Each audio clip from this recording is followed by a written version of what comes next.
Shalom, saudara yang kasih Tuhan, selamat pagi. Bagaimana kabarnya pagi hari ini?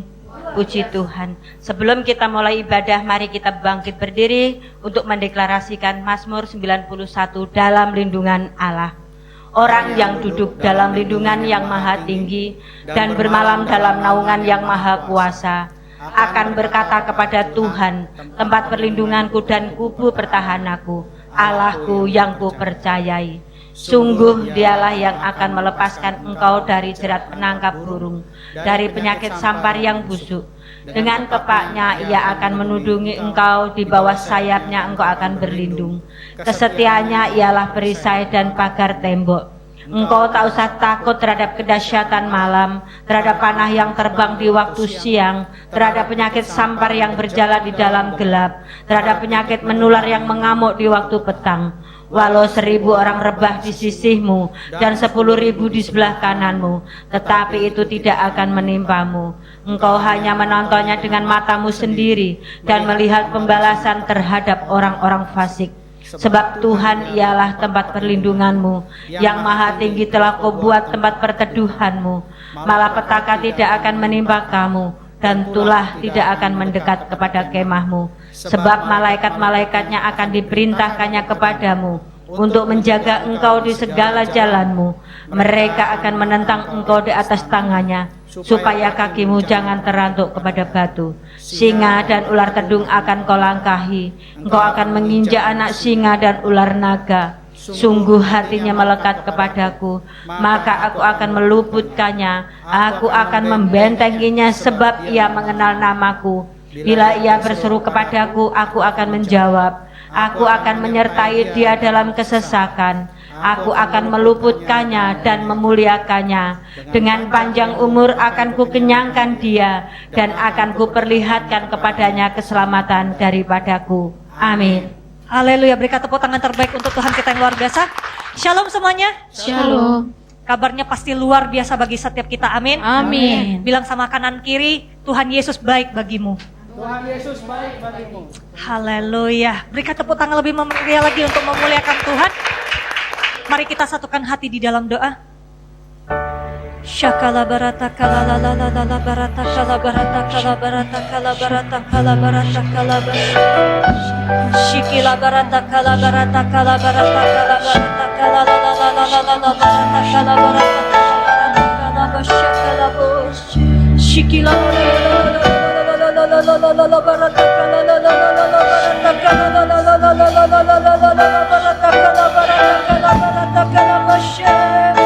biarlah kita sama-sama menyembah Tuhan. Siapa yang bisa berbahasa roh, bahasa roh dengan kuat.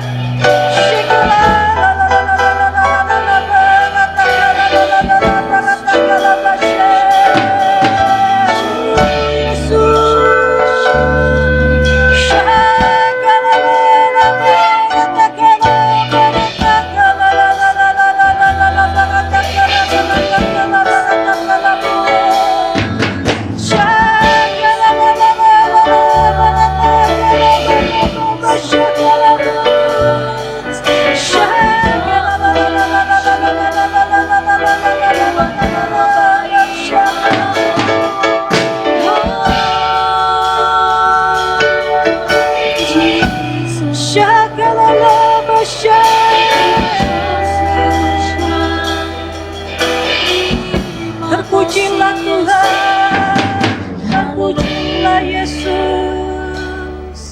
Kami bersyukur Tuhan, Engkau mengundang kami Tuhan untuk hadir Tuhan di rumah Tuhan di tempat ini ya Bapa. Bahkan teman-teman kami Tuhan dimanapun mereka berada Tuhan mengikuti ibadah online ya Bapa. Kami percaya hadirat-Mu, lawatan-Mu Tuhan akan melingkupi Tuhan setiap kami Tuhan di dalam nama Tuhan Yesus Kristus. Perbaharui Tuhan setiap kami Tuhan. Kami mau lebih lagi Tuhan cinta kepada Tuhan Yesus. Bahwa kami Tuhan untuk lebih dekat lagi Tuhan kepada Engkau ya Bapa. Engkaulah adalah pengharapan kami Tuhan.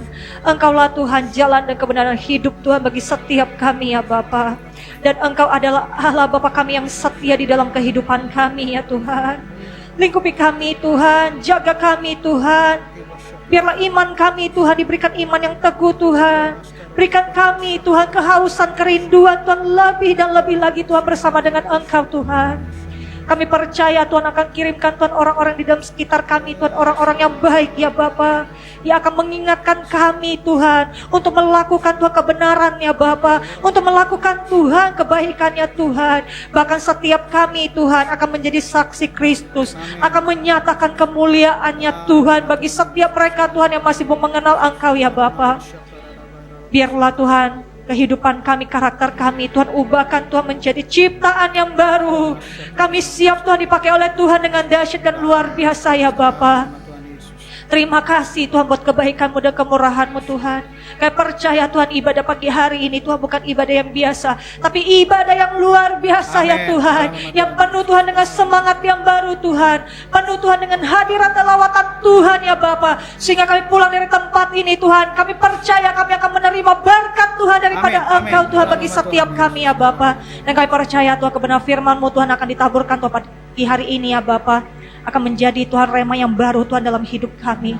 Dan pada saat kami mendengarkan ya Bapa, kami bisa praktekkan Tuhan di dalam kehidupan kami Tuhan. Kami percaya Tuhan, Engkau akan menanamkan Tuhan setiap kami Tuhan di tempat yang subur ya Bapa. Sehingga kami bisa berbuah berdampak Tuhan, menjadi berkat untuk banyak orang di dalam nama Tuhan Yesus Kristus.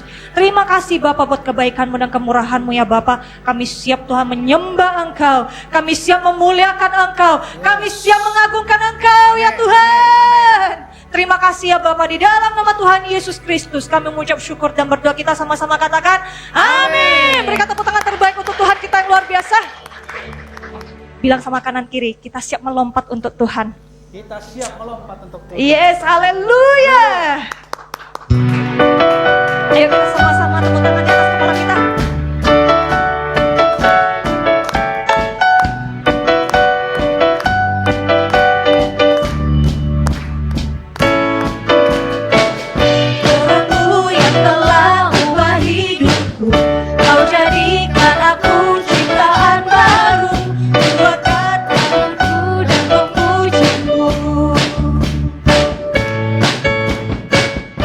Hidupku tak sama sejak Kau ada.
Keagunganmu, kedahsyatanmu terpancar dari indahnya dunia.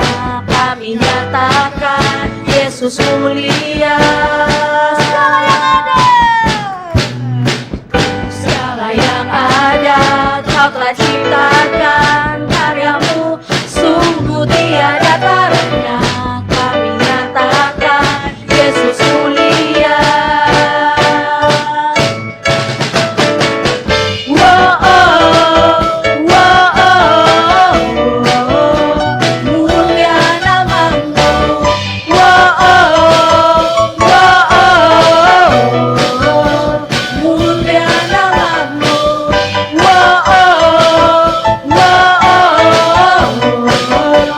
Mulia namamu. Mulia namamu.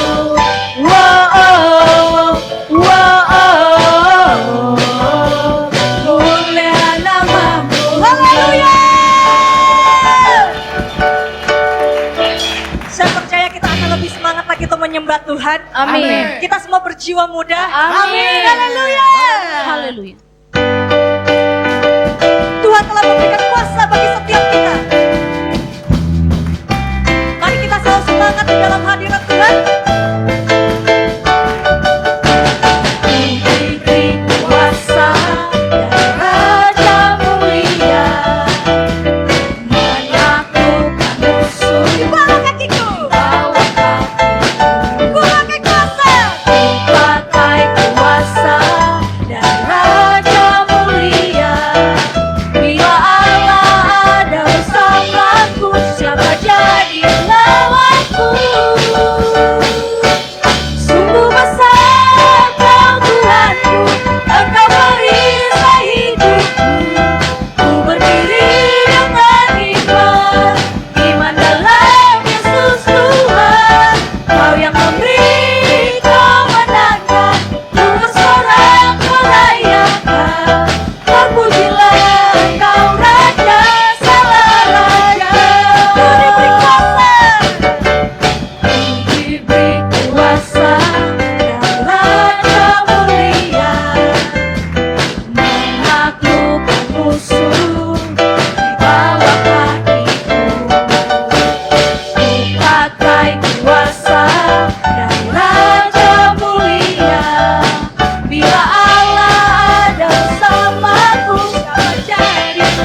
mau sama-sama katakan Yesus dahsyat 3 kali dan kita lompat paling tinggi untuk memuliakan Tuhan. Bisa semuanya? Amin. Amin. 1, 2, 3.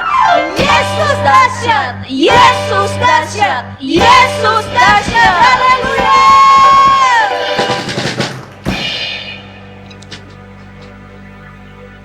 Kita akan sama-sama mendeklarasikan apa yang dimaksud dengan Pentakosta ketiga. 1. Pentakosta ketiga adalah pencurahan Roh Kudus yang dahsyat di zaman now, melebihi yang terjadi di Azusa Street. 2. Pentakosta ketiga akan mengakibatkan penuaian jiwa yang terbesar dan terakhir sebelum Tuhan Yesus datang kembali. 3. Pentakosta ketiga akan membangkitkan generasi Yeremia, yaitu anak-anak muda yang dipenuhi Roh Kudus, cinta mati-matian kepada Tuhan Yesus, tidak kompromi terhadap dosa, dan akan bergerak untuk memenangkan jiwa. 4. Pentakosta ketiga lahir di Indonesia dan bergerak ke bangsa-bangsa. Gerakan ini dari timur ke barat dan akan kembali ke Yerusalem. 5. Pentakosta ketiga akan memberikan kuasa untuk menyelesaikan amanat agung, dan setelah itu Tuhan Yesus datang kembali. Amin. Haleluya. Silakan duduk di dalam hadirat Tuhan. Ini waktunya kita akan memberi yang terbaik untuk pekerjaan Tuhan di tempat ini. Mari kita satukan hati di dalam doa. Terima kasih Tuhan, Engkau telah memberkati Tuhan setiap kami Tuhan. Ini waktunya Tuhan kami akan menabur untuk pekerjaan Tuhan di tempat ini ya Bapa. Bila setiap tangan-tangan Tuhan yang akan kembalikan Tuhan persepuluhan, persembahan khusus, persembahan ucapan syukur ya Bapa. Kiranya Allah Bapa memberkati Tuhan setiap anak-anak-Mu Tuhan. Dan kami percaya Tuhan kembalikan Tuhan 100 kali lipat ke lumbung setiap anak-anak-Mu ya Bapa. Dan kami mau memberi dengan sukacita berasal daripada Engkau. Di dalam nama Tuhan Yesus Kristus kami ucap syukur dan berdoa. Haleluya. Amin. Selamat memberi semuanya. Ya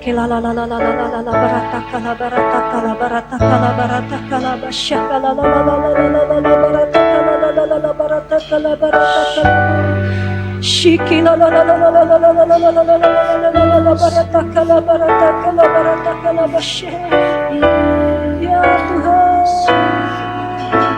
datang hampiri Tuhan setiap kami Tuhan, dengan kerinduan kami Tuhan Yesus.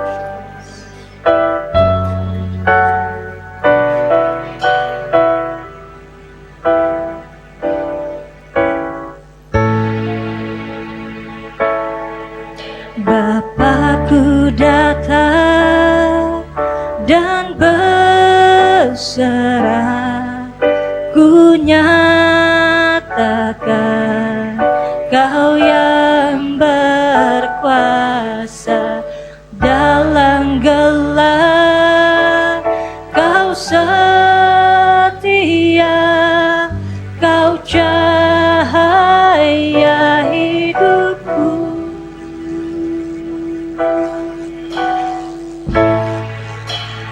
Kau kuatkan aku bertahan, Kau harapan dalam kesesakan, Kau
berdiri bersama-sama. Kesetiaan-Mu Tuhan,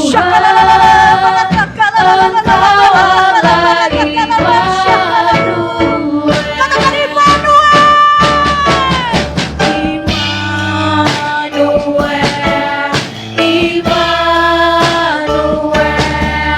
Engkau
besertaku.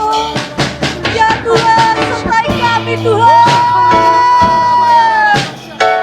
Engkaulah Immanuel kami. Engkaulah Allah berserta dengan setiap kami. Bagi bisa bahasa roh, ayo dengan kuat berbahasa roh. Beserta dengan kami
Kedatangan-Mu Tuhan semakin singkat ya Bapa.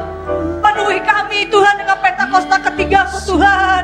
Penuhi Tuhan dengan setiap kami Tuhan.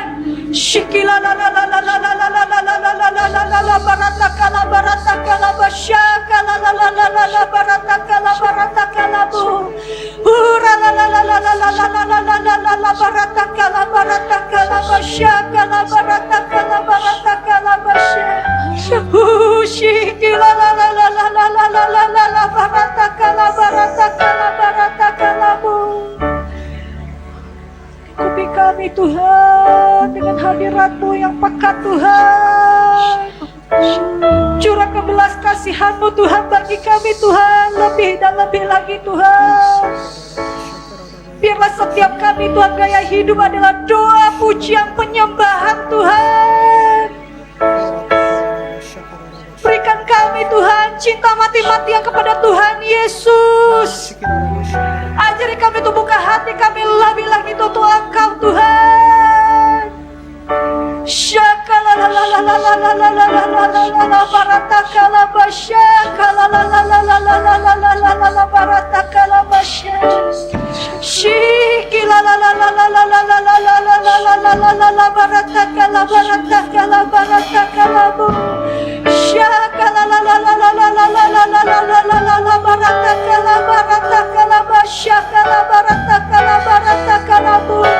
Bahkan kami Tuhan lebih lagi Tuhan.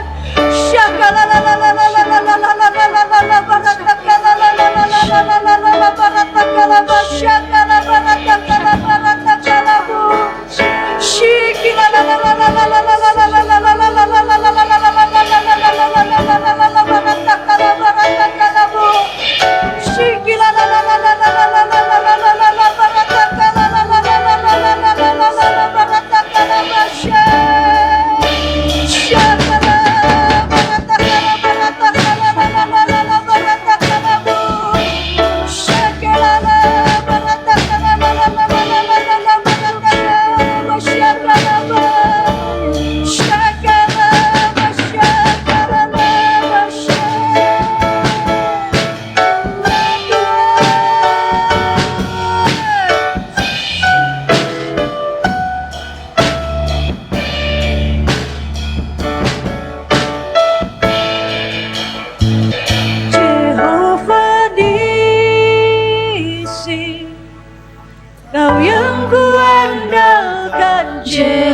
keselamatanku, Jehovah Jireh,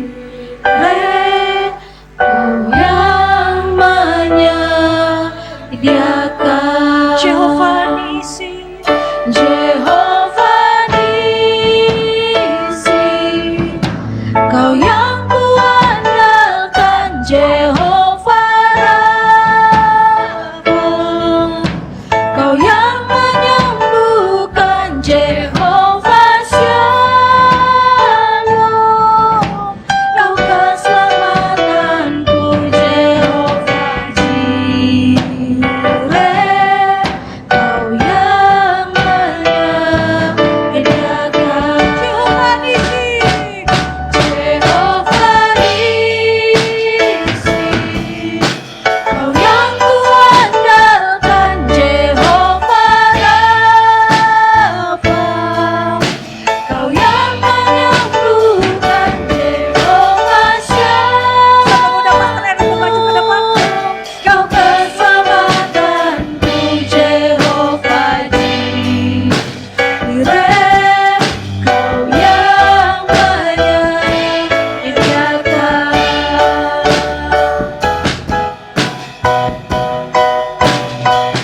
Jehovah Nisi, Kau yang kuandalkan, Jehovah Rafa, Kau yang menyembuhkan, Jehovah Shalom, Kau keselamatanku, Jehovah Jireh, Kau yang menyediakan. Jehovah Jireh. Jehovah Jireh, Kau yang menyediakan. Jehovah Jireh. Jehovah Jireh, Tuhan menyediakan. Beri kemuliaan buat Tuhan. Haleluya. Horalabasyakararabasikirarabasyan. Himatakananamasyakararabasikirarabasyan. Ayalabahanatakararabasikirarabasyan. Syakinah bro. Syakinah bro. Syakinah bro. Kemuliaan Tuhan turun. Kemuliaan Tuhan turun. Kemuliaan Tuhan turun. Sorga terbuka. Hiranatakararabasyakarabasikirarabasyan. Jesus. Jesus. Jesus.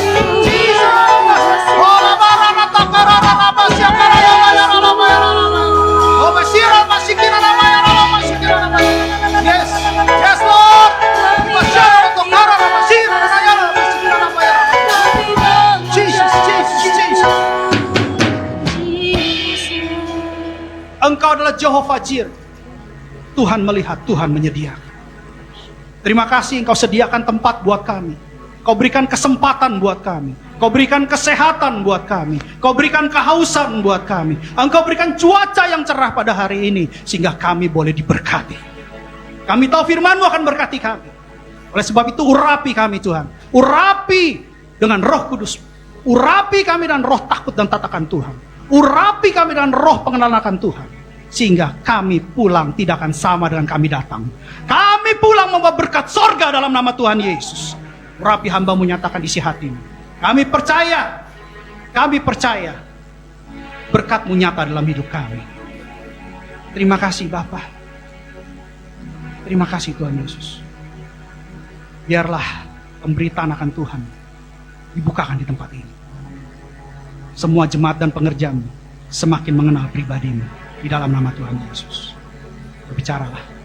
Kami siap duduk diam dalam hadirat-Mu untuk mendengarkan isi hati-Mu. Segala hormat, pujian, kuasa, kemuliaan, kemasyhuran, kejayaan hanya milik-Mu Tuhan. Dalam nama Tuhan Yesus Kristus, kami mengucap syukur dalam doa. Haleluya. Amin. Silakan duduk Bapak Ibu Saudara-saudara sekalian. Shalom. Puji Tuhan. Tuhan Yesus baik. Amin. Tuhan Yesus dahsyat. Amin. Tuhan Yesus ajaib. Amin. Puji Tuhan. Hari ini kita akan belajar sesuatu yang baru. Katakan, berkat Tuhan selalu baru setiap hari. Haleluya, beri kemuliaan buat Tuhan. Puji Tuhan. Saya begitu excited Saya begitu bersemangat hari ini. Karena kemarin waktu kenaikan Tuhan Yesus,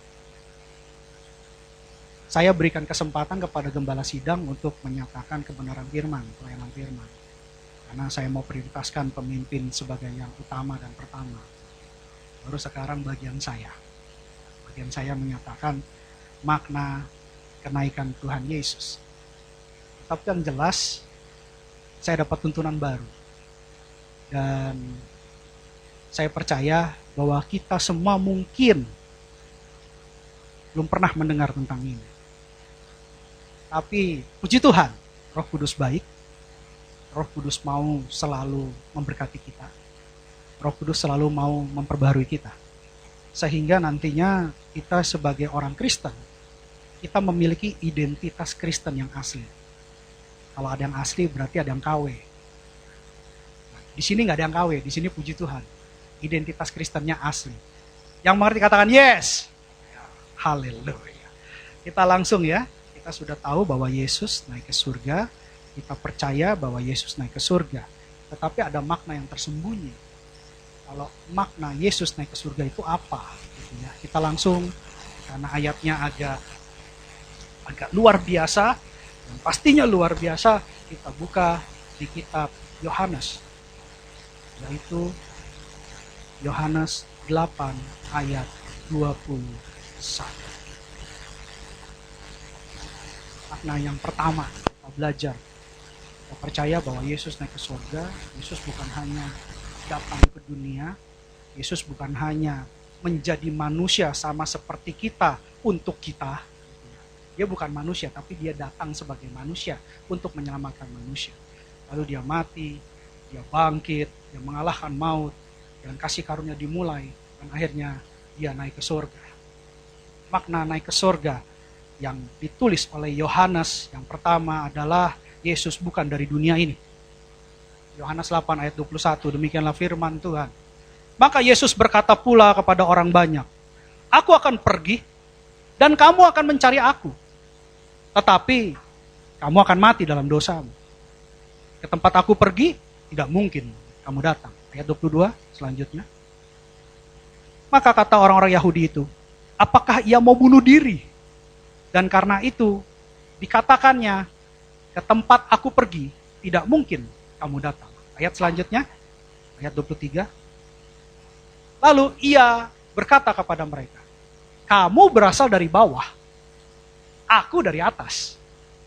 Kamu dari dunia ini, aku bukan dari dunia ini. Ayat terakhir, ayat 24. Karena itu, tadi aku berkata kepadamu, bahwa kamu akan mati dalam dosamu, sebab jikalau kamu tidak percaya bahwa akulah dia, kamu akan mati dalam dosamu. Ayat kuncinya ada di ayat 23. Coba mundur satu ayat. Yesus adalah harta paling berharga dari sorga. Dia memang berasal dari sorga. Dia bukan dari dunia. Tapi dia datang ke dunia. Tapi bukan berarti dia bagian dari dunia. Tapi dia bagian dari sorga. Yang rela datang ke dunia untuk menyelamatkan kita. Dia terlalu indah. Dia terlalu mahal. Dia terlalu sempurna untuk datang ke dunia. Tapi demi kita, dia datang ke dunia. Kenaikannya menandakan bahwa dia memang bukan berasal dari dunia. Dia memang berasal dari sorga. Dari sorga datang ke dunia dan akhirnya akan kembali ke sorga. Ini menandakan bahwa ketika dia ke sorga, berarti dia tahu jalan ke sorga. Ini menandakan bahwa dia bisa pulang ke sorga karena dia berasal dari sorga. Sekalipun dia datang ke dunia untuk sementara waktu, tapi dia milik sorga. Dan dia tahu jalan ke sorga. Ketika dia milik sorga dan dia tahu jalan ke sorga, itu artinya bagi kita yang mau ke sorga harus mengikuti Yesus yang tahu jalan ke sorga. Yang mengerti katakan amin. Ya, saya pernah kasih ilustrasi di sini. Bagaimana mungkin kita bisa ke Disimol atau ke BCS, tapi kita belum pernah ke BCS atau ke Disimol. Tapi kalau kita pernah ke BCS atau pernah ke Disimol, kita tahu jalan ke sana. Dan kalau kita mau pergi, bagusnya, baiknya, kita tanya orang yang tahu jalan ke DC Mall atau tahu jalan ke BCS. Kalau kita semua mau masuk sorga, kita harus ikut pribadi yang sudah pulang ke sorga dan tahu jalan ke sorga, bahkan berasal dari sorga. Jadi makna kenaikan berarti Yesus itu berasal dari sorga. Kalau orang nggak percaya bahwa Yesus berasal dari sorga, berarti dia berdosa. Kenapa? Bagaimana mungkin kamu akan ikut orang kalau kamu tidak percaya? Bagaimana mungkin kamu diajak orang, kamu mau ikut dengannya kalau kamu tidak percaya? Kamu harus percaya dulu. Oh iya benar, orang ini pernah ke Singapura. Oh iya benar, dia tahu jalan di Singapura. Dari dasar percaya tadi baru kita mau ikut diajak sama dia ke Singapura. Sehingga kalau kita mau ikut diajak dia ke Singapura, kita akan sampai Singapura. Tapi kalau kita nggak percaya, kita nggak akan mau diajak sama dia untuk ikut dia. Otomatis kalau dia ke sorga, kita ke tempat lain. Makanya kalau orang nggak percaya sama Yesus, dia nggak akan bisa sampai sorga. Karena memang dia berasal dari sorga. Dia akan mati dalam dosanya. Karena tidak ada yang tuntun dia untuk ke sorga. Itu arti dari ayat ini. Makanya makna kenaikan Tuhan Yesus, makna kenaikan Tuhan Yesus yang pertama, kita tahu dan kita percaya bahwa Yesus adalah jalan ke sorga. Itu yang pertama. Ya, Yesus adalah makhluk sorga. Itu yang pertama. Dan bahkan diteruskan dalam Yohanes 14 ayat 2. Itu mana pertama ya. Mana kedua, berarti kita percaya bahwa kalau Yesus naik ke sorga, berarti Yesus itu berasal dari sorga. Dia tahu jalan ke sorga. Dan kalau kita mau ke sorga, kita harus ikut Yesus untuk bisa ke sorga. Yang pertama, makna kenaikan. Yang kedua, dikatakan di rumah Bapakku banyak tempat tinggal. Ya. Jika tidak demikian, tentu aku mengatakannya kepadamu. Sebab aku pergi ke situ untuk menyediakan tempat bagimu. Perhatikan di sini kata-katanya. Yesus naik ke surga, makna yang kedua, dia sediakan tempat. Tapi tempat yang tidak terpisah. Perhatikan di sini. Di rumah Bapakku banyak tempat tinggal. Artinya kita tinggal satu rumah atau pisah rumah? Hah? Di rumah Bapakku banyak tempat tinggal. Di rumah Bapakku banyak tempat tinggal. Berarti kita tinggal di dalam rumah Bapak atau di luar rumah Bapak? Pisah rumah atau dalam satu rumah? Kan nggak mungkin firmannya di rumah Bapakku banyak tempat kos. Itu kan beda berarti. Ya kan? Di rumah Bapakku banyak tempat tinggal. Artinya di dalam rumah kita tinggal sama-sama Bapak nggak dalam satu rumah? Atau pisah rumah? Kan nggak dikatakan di tempat Bapakku. Tapi kan dikatakan rumah Bapakku banyak tempat tinggal. Berarti di dalam rumah Bapak atau di luar rumah Bapak? Nggak ada kan yang mau tinggal di luar rumah Bapak? Di pekarangannya, siapa yang mau? Nggak ada yang mau kan? Kita semua mau tinggal dalam rumah Bapak. Paham ya di sini ya? Nah, tempat tinggal di sini, bahasa Yunaninya adalah monai. Monai. Monai ini diterjemahkan dalam beberapa versi, itu adalah mansion. Tapi sebenarnya dalam bahasa aslinya, monai bisa diterjemahkan sebagai dwelling place. Dwelling place itu tempat singgah. Kalau kita mau pergi jauh, makan waktu misalnya 5 hari. Kan kita nggak mungkin dari start awal terus jalan 5 hari tanpa bersinggah, tanpa berhenti. Kita kan harus transit dulu. Harus berhenti dulu, harus singgah dulu. Itu monai artinya. Jadi artinya, Yesus menyediakan tempat di rumah Bapa, tapi tempat itu adalah tempat persinggahan. Terus kita bilang, Pak, itu kan sorga. Ya, ada beberapa yang mengatakan sorga. Ada yang beberapa mengatakan tempat perhentian. That's okay. Karena sorga ada di mana? Di atas. Sorga nggak ada di tengah kan? Ada yang bilang kalau dalam bahasa Alkitab, langit ketiga, tingkat 3, itu Paulus. Sorga itu ada di atas.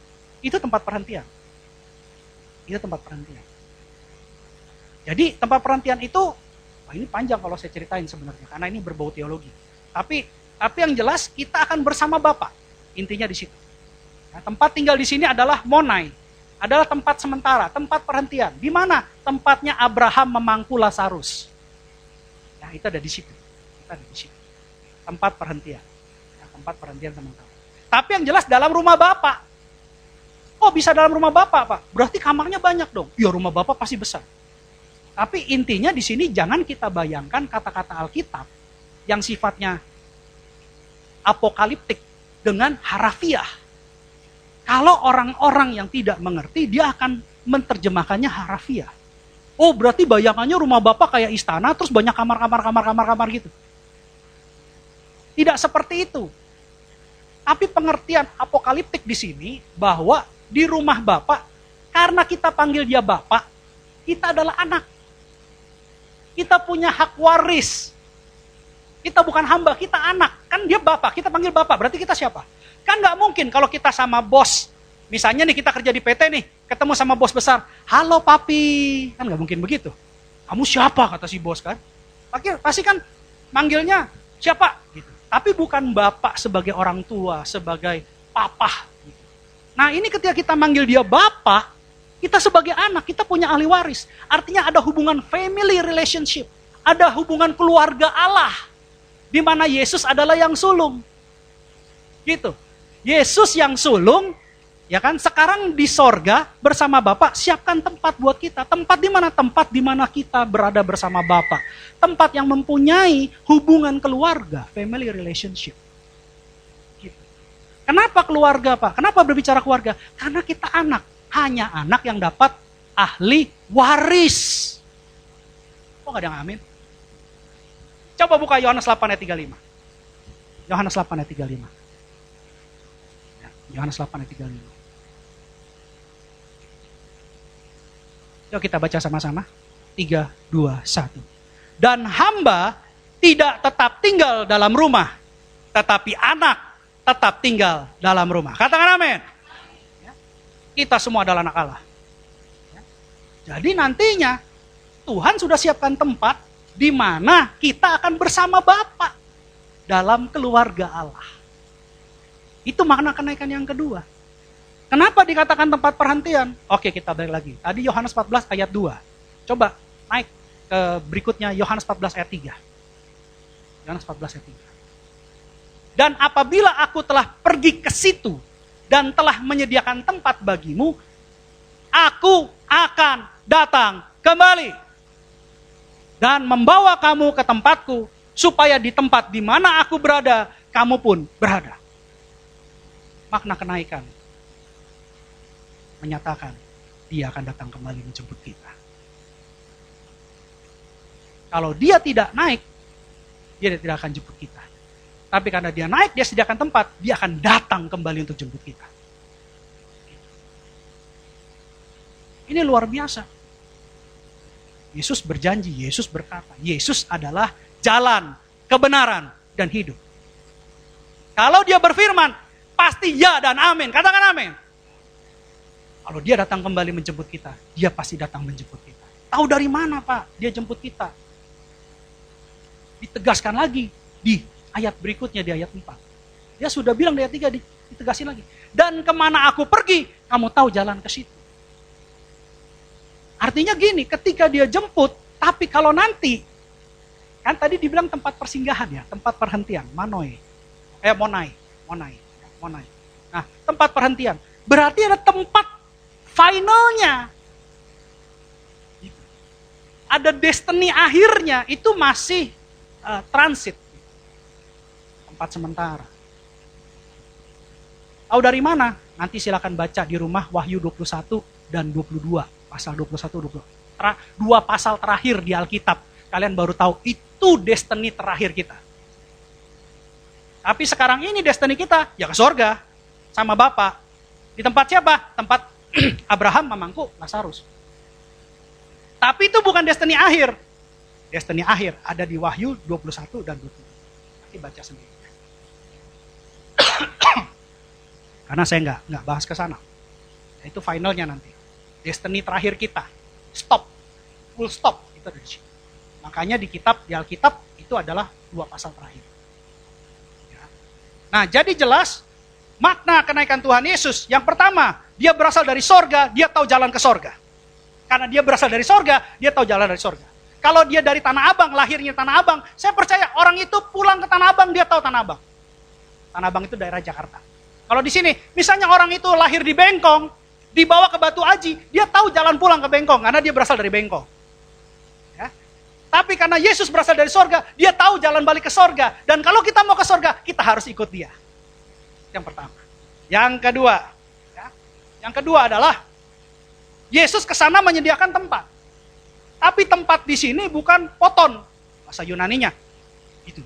Tetapi monai, artinya dwelling place, artinya tempat sementara, tempat perhentian. Pak, kalau gitu nanti rapture terjadi, Pak.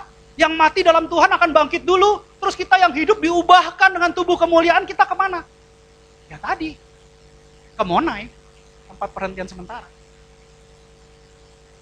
Destiny akhirnya di mana, Pak, nanti pas setelah itu? Karena kan Yesus bilang, kemana aku pergi? Berarti setelah kita sampai di situ, Yesus akan pergi lagi loh. Akan berangkat, bergerak ke satu tempat, ke destiny terakhir. Kemana aku pergi, kamu tahu jalan. Ada destiny terakhir. Destiny terakhirnya di mana? Di Wahyu 21 dan 22. Nanti kalian belajar. Yang namanya Yerusalem baru. Lebih jelas. Nanti kita bingung kan, aduh, oh gitu surga di mana, yang mana satu? Ya nanti belajar kom lah. Ya, kalau buka kelas kom, belajar kom. Sertifikat kom 200 lagi diproses ya. Jadi, inilah belajar kom. Dalami lagi kom. Itu kalau nggak salah dibahasnya, saya lupa tuh di kom 100 apa kom 300 tentang itu. Karena itu detail tentang destiny terakhir itu. Ini khotbah jarang dibawakan, tapi saya kasih bukakan. Bahwa kita nantinya akan ke tempat perhentian sementara. Bersama Bapa. Artinya intim. Tapi jangan bayangin, oh berarti rumah. Bisa kemarin juga ada yang bertanya gitu. Waduh, Pak, kita kan nanti naik ke surga. Habis itu kan ada perkawinan anak domba. Habis itu kan kita turun lagi tuh. Ada Harmagedon. Nah terus rumah kita punya siapa itu? Nah, itu kadang-kadang nggak bisa dibayangkan secara harafiah. Tetapi ada satu kewahyuan yang tersembunyi. Sama seperti ketika kalau kita lihat karikatur. Lihat karikatur, misalnya virus COVID dengan vaksin. Kadang-kadang kan virus COVID digambarkan seperti apa ya gitu, terus tiba-tiba ada suntikan besar gitu ya. Tapi kan virusnya kan nggak seperti itu. Obatnya kan nggak selalu harus disuntik. Tapi kan dalam karikatur itu ada makna yang tersembunyi. Nah, Alkitab tuh seperti itu. Nggak bisa dijabarkan harafiah, itu ada kandungan yang tersembunyi dan hanya Roh Kudus yang bisa menjelaskannya sama kita. Kalau nggak ngerti, kita nggak bakal ngerti-ngerti, nggak konek-konek gitu. Jadi Kristen bertahun-tahun ditanya, kenapa kamu nyembah Allah 3? Nggak cukup apa satu Tuhan? Sampai 3? Bingung dia jawabnya. Saking bingung, akhirnya pindah agama. Kenapa? Karena Roh Kudus tidak menjelaskan. Bukan masa Roh Kudus tidak mau menjelaskan. Dia tidak mau mendengar, tidak mau merespon.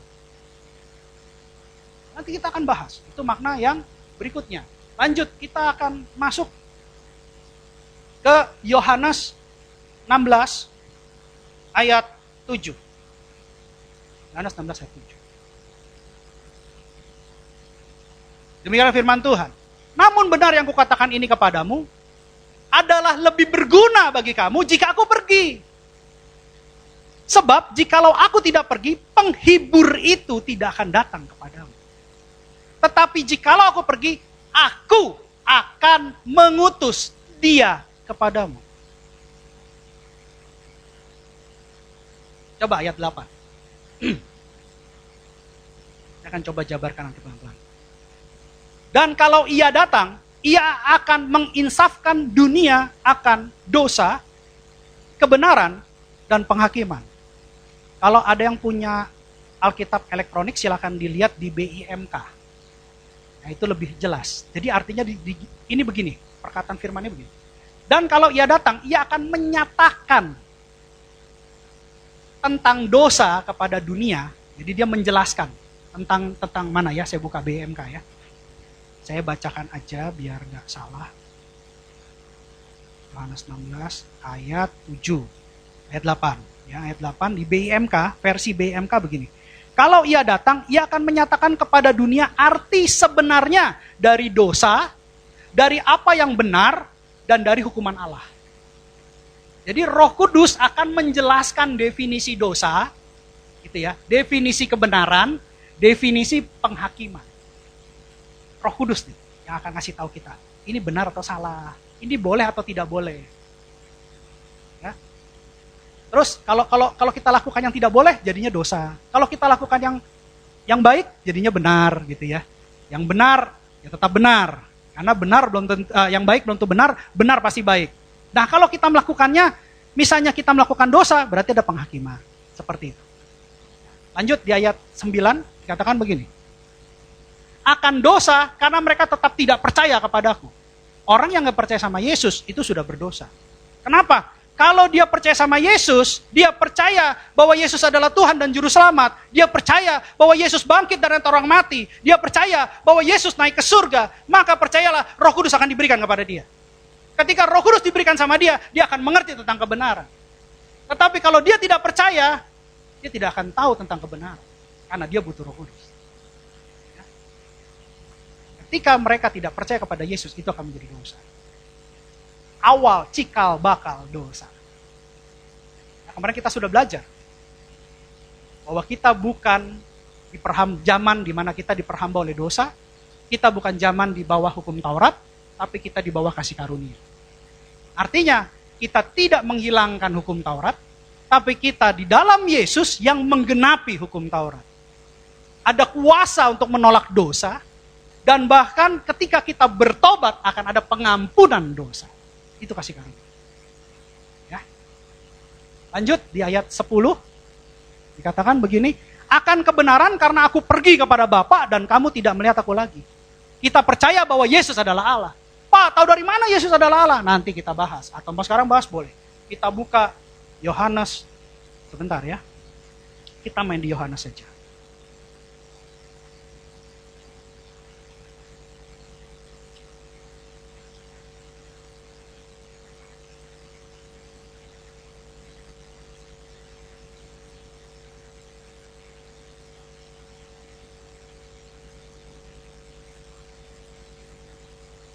Yohanes 14 ayat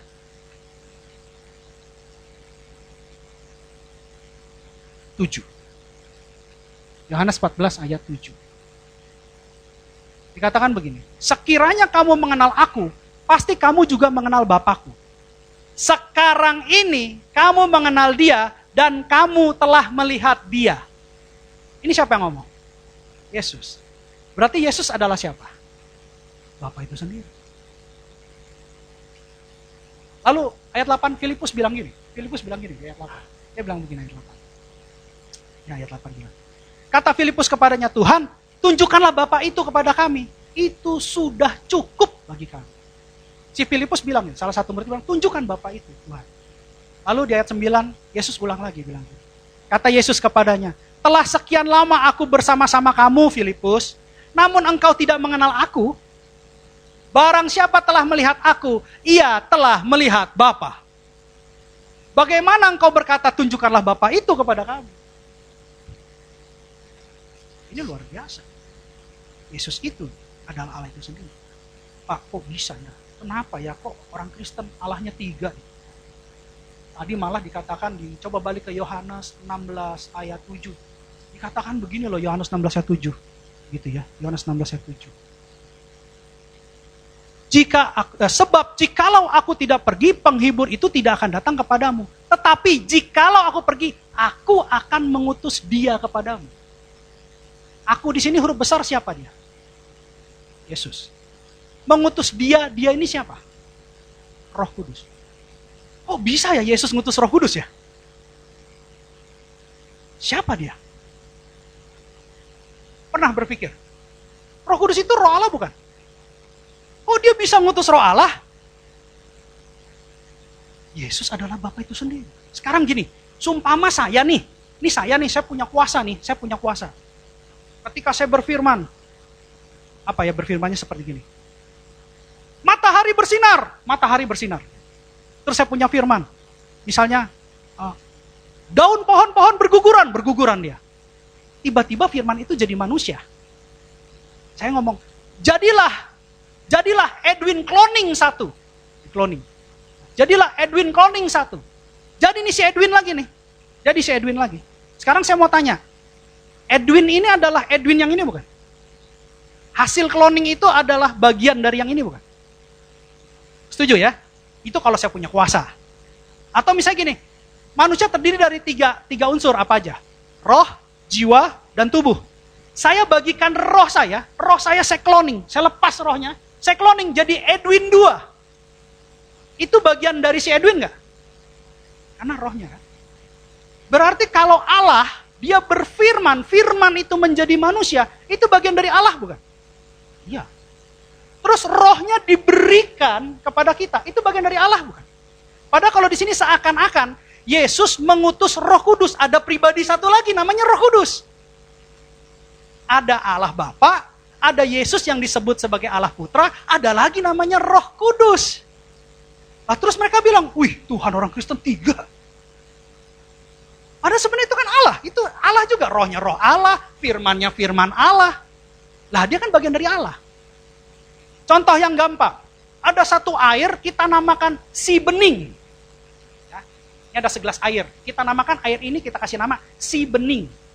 Oke? Ya, si bening nih, karena bukan putih, kalau putih air kelapa. Ya, ini si bening. Si bening ini saya masukin kulkas. Jadi apa? Jadi es. Tapi tetap si bening bukan? Si bening. Tapi berubah bentuk jadi es. Saya taruh di kompor, saya nyalain pakai api. Mencair, jadi apa? Menguap. Tapi uap itu dari si bening bukan? Si bening. Tapi bentuknya uap loh. Ngerti? Paham? Makanya Allah kita disebut Ehad, bukan Yacid. Banyak orang nanggapnya salah. Oh, Allah itu Esa. Betul Esa. Esa bahasa aslinya apa? Yacid atau Ehad? Kalau Yacid ya tunggal dan tunggal. Tapi kalau Ehad, tunggal majemuk. Makanya dikatakan kita, kami. Nggak pernah dikatakan tunggal. Gitu. Peranannya berbeda. Peranan Allah menciptakan bumi, peranan Yesus menebus dosa manusia, peranan Roh Kudus menuntun kita sampai ke surga. Tapi dia adalah Allah. Nah, di sini kita bisa lanjut lagi ke Yohanes 16 ayat 10. Tadi kita terputus karena saya pengen tunjukkan bahwa makna kenaikannya itu bisa menjelaskan bahwa dia adalah Allah. Dan itulah Trinitas sebenarnya. Ada kandungan Trinitas di situ. Akan kebenaran karena aku pergi kepada Bapa dan kamu tidak melihat aku lagi. Lanjut ayat 11. Akan penghakiman karena penguasa dunia ini telah dihukum. 11, 10, 9, coba ke 8. 18 ayat 8. Oke. Di sini ada 3 poin kalau kita perhatikan. Ada dosa, ada kebenaran, ada penghakiman. Ini tugasnya Roh Kudus. Nah, sekarang kalian pernah dengar yang namanya free will kan? Kehendak bebas kan? Ya, manusia dikasih kehendak bebas. Adam dan Hawa di Taman Eden dikasih kehendak bebas. Kenapa dia bisa hidup? Karena dia makan pohon kehidupan. Setelah dia jatuh dalam dosa, dia diusir dari Taman Eden. Ketika diusir, otomatis dia tidak pernah bisa makan pohon kehidupan. Buahnya. Otomatis dia mati. Kan gitu ya? Benar gak? Benar ya? Nah, sekarang begini, saya mau jelaskan dari hal ini. Dari di Taman Eden, Adam dan Hawa itu bebas, dikasih kebebasan. Tetapi ketika dia bebas memilih, konsekuensinya tidak bebas. Kamu bebas memilih, tapi konsekuensinya hukumannya kamu gak bisa milih. Kamu bebas melakukan kejahatan, kamu bebas berbohong, kamu bebas melarikan diri dari Tuhan, kamu bebas tidak menghormati Tuhan, kamu bebas. Tapi konsekuensinya tidak bebas. Konsekuensinya, kalau berdosa ya dihukum, makanya ada penghakiman. Kalau dalam kebenaran ya keselamatan, makanya ada penghakiman. Tapi ketika berbicara tentang dosa dan kebenaran itu free will, kalian bebas memilih. Tapi konsekuensinya tidak bebas. Saya sebagai Bapak Rohani menyarankan, pilihlah kebenaran. Ya, jadi mengerti di sini.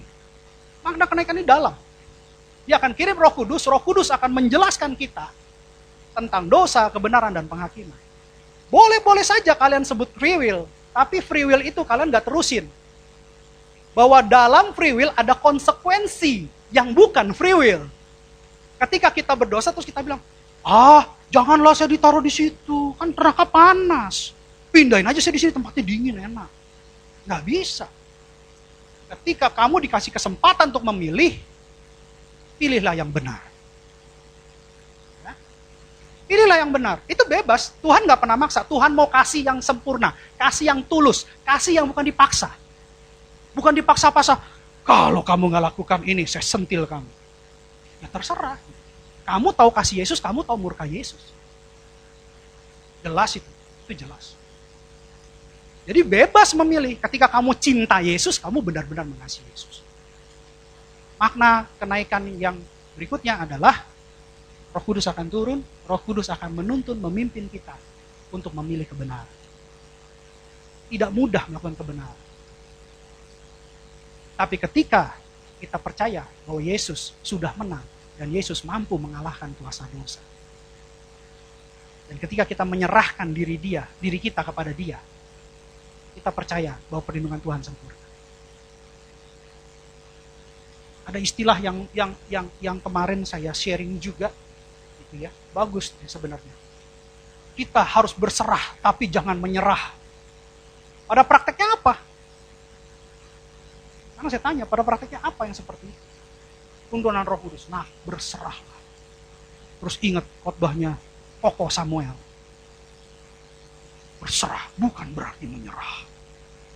Tapi kan aplikasinya ini kan bingung nih, menyerah, berserah. Siapa yang menyerah, yang bendera putih siapa? Ya kan gimana caranya? Saya kasih ilustrasi begini. Ketika kita ada masalah, seakan tidak ada jalan keluar. Jalannya buntu. Kita harus berserah, tapi kita tidak boleh menyerah.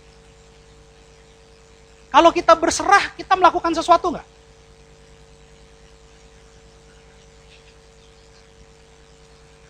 Hah?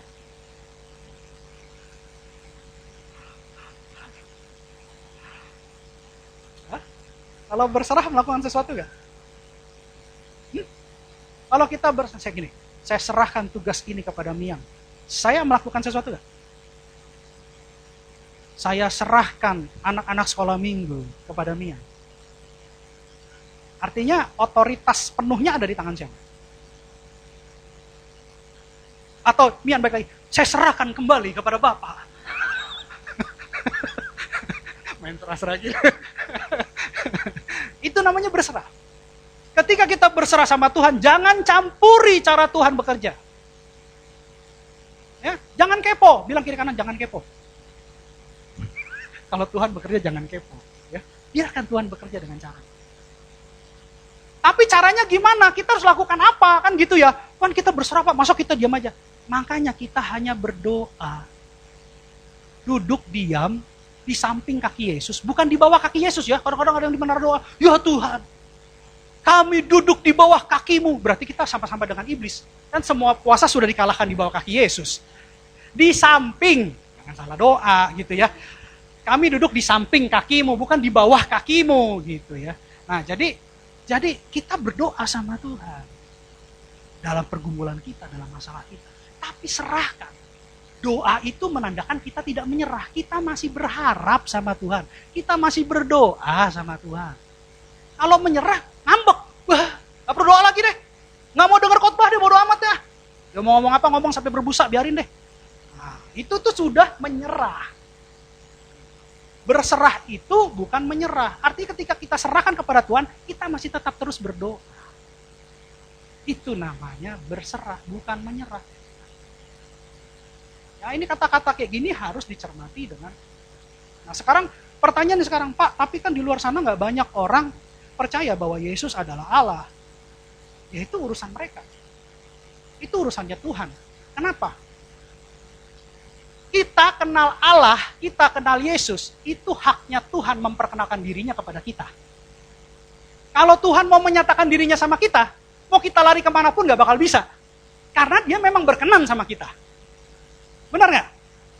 Ya kan? Jadi itu hak prerogatifnya Allah. Mau dia jadi manusia kek, mau tiba-tiba rohnya diserahkan ke kita kek. Kan orang banyak mikir, kok roh Allah bisa di dalam diri orang Kristen? Hebat banget orang Kristen.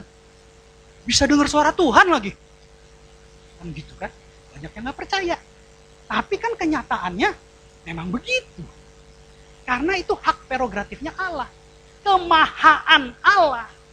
Kita jangan pertanyakan kemahaan Allah, karena kita masih ciptaan. Kita nggak bisa menyelami pikiran Allah. Kalau Allah mau menunjukkan dirinya, memperkenalkan dirinya, bahkan memilih kita, itu haknya Allah. Ya? Jadi makna kenaikan ini luar biasa.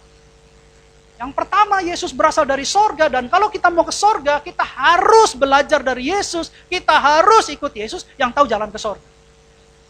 Yang kedua, bahwa Yesus menyediakan tempat buat kita di rumah Bapa. Jadi kita nggak pisah rumah, artinya bukan berarti dalam rumah bayangan kita seperti di dunia. Tetapi hubungan kekeluargaan itu ada. Hubungan keintiman, intimacy itu ada. Makanya mulai sekarang kita di sini harus belajar intim sama Tuhan. Mempersiapkan diri kita intim. Kalau kita kayak orang introvert, ya nanti ketemu Bapak di surga, malu Kan gak mungkin begitu. Kita harus belajar. Terus unity, terus intim. Dengan siapa? Dengan keluarga kerajaan Allah di sini. Gitu. Hadir, saling menguatkan, saling mendoakan. Apapun goncangannya, tetap kita bagian dari keluarga Allah. Belajar dari gereja, belajar dari komunitas. Komunitas dalam kebenaran. Bukan komunitas pancing. Ya, saya komunitas pancing gak pernah mancing-mancing. Bukan komunitas naik gunung. Boleh-boleh aja sih. Boleh-boleh aja. Tapi selama tidak membawa sesuatu yang negatif, that's okay. Karena firman Tuhan bilang pergaulan buruk merusakkan kebiasaan baik. Jadi, yang kedua. Yang ketiga. Ketika Tuhan naik, maka Tuhan akan mengutus, Yesus akan mengutus, Tuhan Yesus akan mengutus Roh Kudus. Kita nggak bisa jalan tanpa Roh Kudus. Kita perlu Roh. Itu yang ketiga. Jadi makna kenaikannya sesingkat itu, sesimpel itu, tetapi luar biasa. Semua terlihat sederhana karena kita punya Roh Kudus. Roh Kudus yang ngajarkan kita. Roh Kudus yang membawa kita mengenal pribadi Yesus. Ya. Jadi kalau kita tahu sekarang hari ini kita juga tahu belajar juga tentang Trinitas. Oh berarti Allah itu firman-Nya menjadi manusia yang namanya Yesus. Tapi tetap itu bagian dari Allah. Allah itu memberikan Roh Kudusnya, itu bagian dari Allah. Cuma sayangnya kan kita nggak bisa memberikan roh kita. Datang-datang ke temen yang lagi sedih. Bro kenapa? Kok mata merah? Sedih banget kayaknya. Iya nih tadi baru ribut sama pacar. Oh broken heart? Iya, ini aku berikan roh. Enggak begitu. Kita nggak punya kuasa untuk itu. Kalau kita punya kuasa itu, waduh, luar biasa. Tapi yang jelas itu tiga makna kenaikan Tuhan Yesus. Di hari ini kita pulang, kalau kemarin kita belajar jadi saksi kebangkitannya, hari ini kita belajar tentang makna kenaikan. Amin. Oke, saya akan jelaskan sedikit tentang kesaksian hidup. Jadi Tuhan Yesus itu baik. Kalau mengingat tentang kenaikan, makna kenaikan, bahwa Yesus itu sayang sama kita. Dia naik untuk menyediakan tempat, dia naik untuk memberikan Roh Kudus, dia naik untuk menyatakan kemuliaan dia dalam hidup kita. Saya sebenarnya adalah anak yang terhilang. Saya dulu ada di salah satu denominasi Kristen, denominasi agama Kristen, gitu ya. Tapi bukan Kristen. Tidak mau sebut di sini. Tapi karena liturginya tidak mengajarkan saya, tidak mendidik saya tentang firman Tuhan, akhirnya saya menjadi anak yang terhilang. Kalau dibicarakan rajin, saya sangat rajin. Dari kecil saya ke gereja, itu saya jalan kaki dari Kampung Bali, kalau yang ada pernah tinggal di Jakarta, dari Kampung Bali ke gereja Tresia. Itu saya masih kecil, mungkin segede Vino. Dulu masih pakai namanya Mada Bakti. Kalau sekarang mungkin Mada Pujian atau Pujian Syukur. Kalau dulu Mada Bakti. Dulu generasi lama. Dan setiap jalan itu saya mengalami siksaan dan penganiayaan. Ya. Jadi sering dikata-katain gitu ya. Kenapa? Karena daerah Tanah Abang itu daerah orang Betawi yang kuat. Dan saya karena putih, sipit, itu mulai dikata-katain. Kalau setiap jalan katain, kadang disambitin gitu ya, pakai batu kecil-kecil. Tapi saya tetap cari Yesus. Itu masa kecil saya. Pergi sama siapa Pak? Pergi berdua, bertiga? Enggak, sendiri. Seorang anak kecil, hanya bawa Alkitab, sama bawa itu, saya jalan kaki. Kenapa? Karena saya berasal dari keluarga Konghucu. Bukan Buddha, Konghucu. Beda sama Buddha. Jadi saya cari Yesus, sampai akhirnya saya sekolah, dan puji Tuhan, umur 12 tahun saya dibaptis. Tapi seiring dengan iman saya tidak mengenal firman Tuhan. Saya hanya datang, ikut liturgi, orang nyanyi, ya nyanyi. Dengerin khotbah, ya dengerin khotbah. Saya tidak bertumbuh, saya tidak mengalami pertumbuhan. Sampai akhirnya, saya murtad.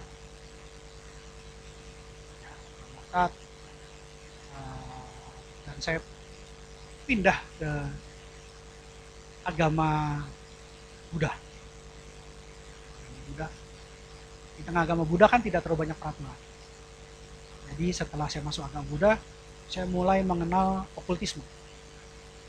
Jadi saya belajar bertapa, belajar berguru, bal, ilmu pengasihan, ke gua-gua. Dan itu berjalan terus. Berjalan terus sampai akhirnya satu saat saya dan istri saya hampir cerai. Dalam kondisi tergoncang, dalam kondisi tidak punya jalan, tiba-tiba itu sekian tahun ya, sekian tahun, mungkin 10 tahun lebih. Rupanya Tuhan cari. Jadi Tuhan naik ke surga, mungkin Tuhan sudah sediakan tempat buat saya. Dia cari, anaknya hilang ini kemana. Jadi saat itu istri saya sudah mau panggil pengacara untuk kita pisah. Nah, kita sudah pisah karena istri saya di kampung, saya di Batam. Dan saya sudah dalam keputusasaan. Banyak uang pada saat itu banyak uang. Kalau mau dibilang banyak uang, saya banyak uang. Tapi uang itu nggak bisa menggantikan sesuatu yang hilang dalam hidup saya. Akhirnya saya ke Jakarta dan tiba-tiba saya diajak mama saya ke rayon 1C. Dan di situ pendeta yang melayani waktu khotbah saya tidak kenal. Saya baru pertama kali datang karena waktu saya gereja lama saya tidak dapat apa-apa, saya merasa hampa, saya merasa kosong.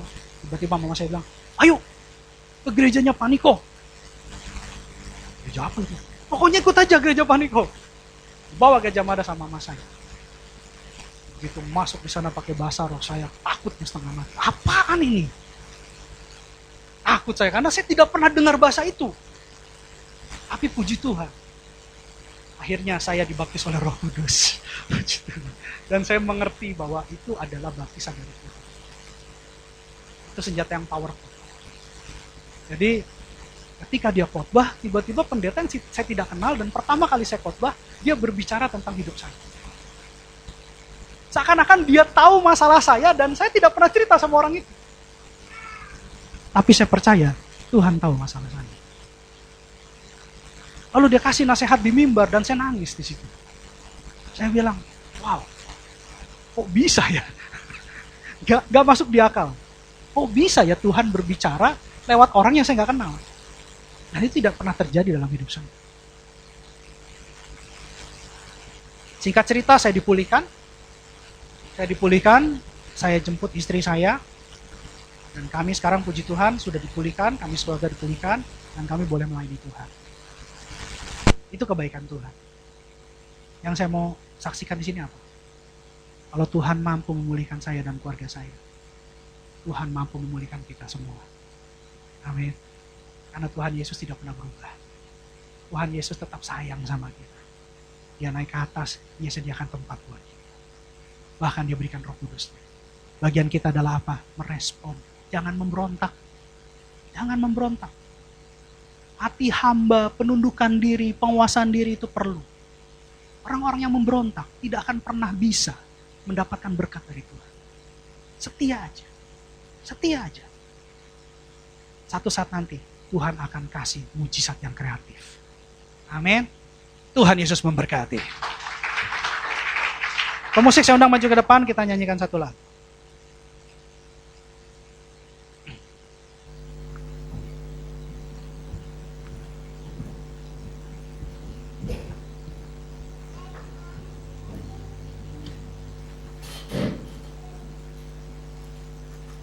Bapak Ibu, saya undang bangkit berdiri, kita nyanyikan satu lagu.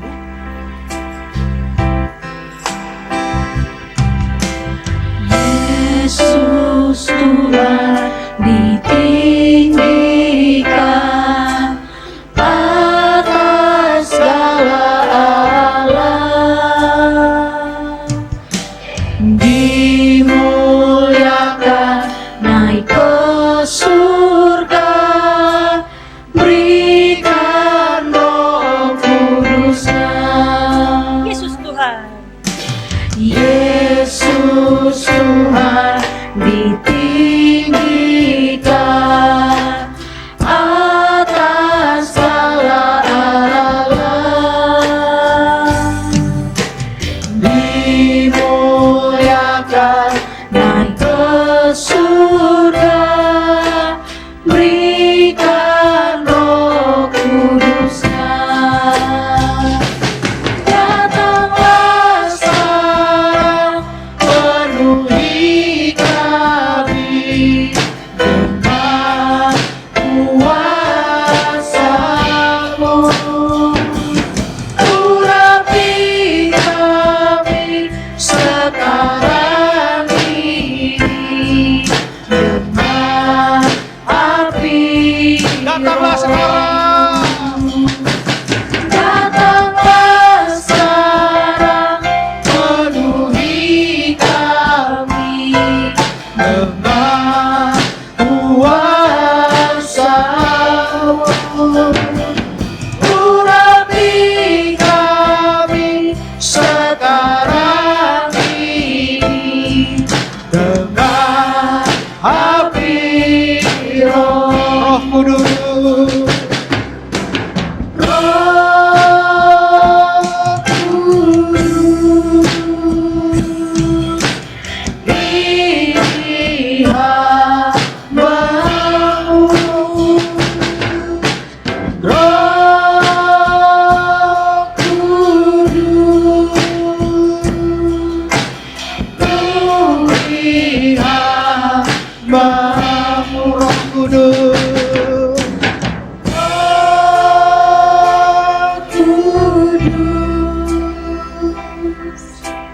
Ini hamba-Mu. Roh Kudus, penuhi hamba-Mu. Mari kita sembah Dia. Hiarata kararaba syakarada bayaralaba sikirada basyara. Kuriaralaba syakarada bayaralaba syakarada bayaralaba. Jesus, Jesus. Berikan Roh Kudus-Mu Tuhan. Urapi mereka dengan Roh Kudus. Horata kararaba syakarada bayaralaba sikirada basyakarada. Kurialaba syakaralaba syakarada bayaralaba. Jesus, kami butuh Roh Kudus-Mu Tuhan. Kami butuh Roh Kudus-Mu Tuhan. Engkau yang berkata adalah lebih baik aku pergi, karena jikalau aku pergi, aku akan meminta Dia untuk menolong Engkau. Engkau akan mengirimkan Roh Kudus buat kami. Berkati kami Tuhan, urapi kami Tuhan Yesus. Hirata kararaba syakarada bayaralaba syakarada bayaralaba syakarada. Jesus, Jesus, Jesus. Oraba syakarada bayaralaba syakarada. Jesus, Jesus.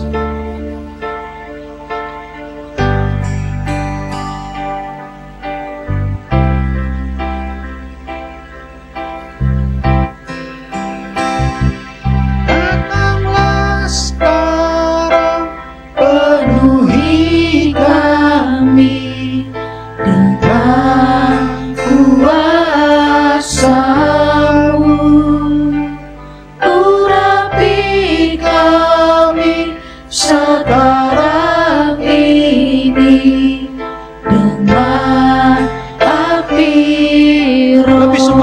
katakan datanglah sekarang. Datanglah sekarang, penuhi kami dengan kuasa-Mu. Urapi kami sekarang ini dengan api Roh. Undang dia, katakan Roh Kudus. Roh Kudus,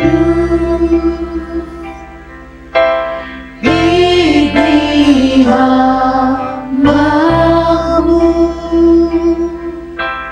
Roh Kudus, penuhi hamba-Mu. Katakan Roh Kudus. Taruh tangan di dada kalian masing-masing. Dengan sungguh-sungguh nyanyikan. Ini hamba. Kami adalah hamba-Mu Tuhan. Kami adalah hamba-Mu. Roh Kudus, penuhi hamba. Lebih sungguh-sungguh lagi. Taruh tangan di dada, katakan Roh Kudus. Roh Kudus. Jesus, Jesus, Jesus. Ini hamba-Mu. Oh, lihat tangan mereka di dada. Berikan mereka urapan baru. Biarlah Roh Kudus mengalir dalam hati mereka. Penuhi hamba-Mu. Terima kasih Bapak buat kebaikan. Kami boleh merasakan Roh Kudus hadir di sini. Biar Roh Kudus memampukan setiap dari kami, sehingga kami boleh menyelesaikan garis akhir hidup kami dengan cinta Yesus.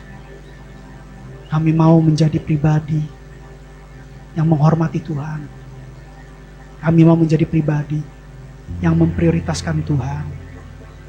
Kami mau jadi pribadi yang berhati hamba, siap untuk ditegur, siap untuk dinasihati, siap untuk dibentuk. Roh Kudus, mampukan kami menjadi hamba Tuhan yang setia. Kami mau pada saat kami bertemu muka dengan Yesus, Yesus berkata kepada kami, inilah anakku yang kukasihi, kepadanyalah aku berkenan. Berkati kami semua Tuhan. Berkati anak-anak-Mu, agar mereka punya roh takut akan Tuhan. Mereka mengenal pribadi-Mu lebih lagi, melalui pewahyuan yang berasal dari Roh Kudus. Biarlah kami boleh berjalan dalam kebenaran, kami setia dalam kebenaran, kami tidak menyimpang dalam kebenaran. Tegur kami Tuhan kalau kami menyimpang, tegur kami Tuhan, kami siap untuk ditegur. Karena firman-Mu berkata, anak yang kukasihi akan kuhajar dan kutegur. Engkau menegur kami karena Engkau mengasihi kami. Engkau menyayangi kami. Jadikan kami dewasa Tuhan. Kami mau menjadi mempelai-Mu yang dewasa. Di dalam nama Tuhan Yesus. Terima kasih Bapa. Berkati firman ini. Firman ini hidup. Firman ini hidup. Firman yang kami dengar hidup di dalam nama Tuhan Yesus. Kami percaya keluar dari tempat ini. Kami bukan hanya berkarya. Kami bukan hanya bersaksi. Kami juga akan berbuah dalam nama Tuhan Yesus. Terima kasih Bapa yang baik. Terima kasih Tuhan Yesus. Terima kasih Roh Kudus. Mari kita buka kedua tangan kita dan pintu hati kita untuk menerima berkat yang terbaik dari Tuhan. Kekasih Kristus, sama seperti Engkau membuka kedua tanganmu dan pintu hatimu di hadapan Tuhan, pintu surga terbuka di hadapan. Pulanglah dan bawalah berkat pembaharuan, berkat kemenangan, berkat keberhasilan, berkat keberuntungan, berkat kesehatan, berkat kelepasan, berkat pengudusan, berkat keselamatan, berkat Abraham, Ishak dan Yakub, bahkan shalom dari Allah Bapa kita di surga melalui Tuhan kita Yesus Kristus dan persekutuan yang manis bersama dengan Roh Kudus mulai saat ini sampai Tuhan Yesus menjemput kita semua di awan-awan yang permai. Sebagai orang percaya yang sudah menerima berkat Tuhan, sama-sama katakan amin. Selamat hari Minggu, Tuhan Yesus berkati. Shalom.